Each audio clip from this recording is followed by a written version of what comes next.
Bharat Biotech has issued a statement requesting healthcare workers to be highly vigilant and ensure only Covaxin is being administered to children aged 15 to 18 years, as it's the only COVID-19 vaccine approved for children. The company said that it has received several reports of other vaccines being used.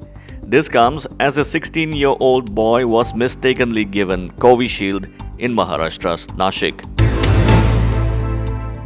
The Ministry of Health and Family Welfare said there is no requirement for new registration for the beneficiaries of precautionary COVID-19 vaccine dose.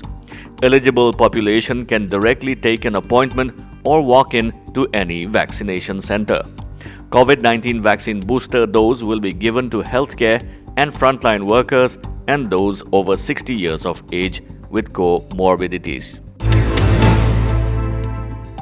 India supplied 2 tons of essential medicines to Afghanistan, which is the third batch of medical assistance provided to the country after the Taliban took over.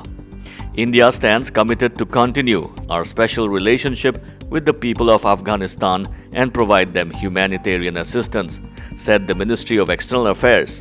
More humanitarian assistance will be sent in the coming week, the Ministry of External Affairs added. A video footage showing Uttar Pradesh BJP MLA Pankaj Gupta being slapped by a farmer during a function has gone viral on social media. He is like my father and we've worked together also. He only patted me with love and didn't slap me. Opposition is circulating an edited video, but nothing like this has happened, UP BJP MLA Pankaj Gupta stated.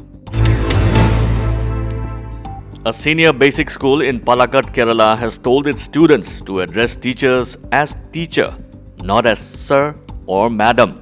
With this, the government-aided school in Olaseri village has become the state's first school to introduce gender neutrality in addressing a teacher.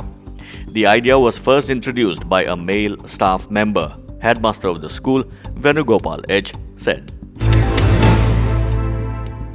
The funeral service of the mentor of Shillong Chamber Choir, Neil Nongkanri, was held at his residence at Whispering Pines Pokse in Shillong at 1 p.m. today. His mortal remains were laid to rest at Presbyterian Burial Ground at Laumali. According to a member of the Shillong Chamber Choir, Nongkanri had been in Mumbai with the choir since September for a shoot.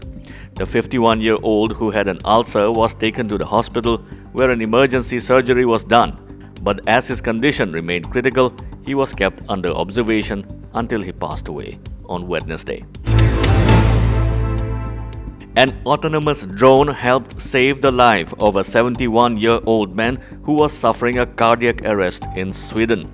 The drone delivered a defibrillator within 3 minutes after the alarm was raised by a doctor who was helping the patient, who became ill while shoveling snow outside his house. It allowed defibrillation to begin before the arrival of an ambulance and saved the man's life.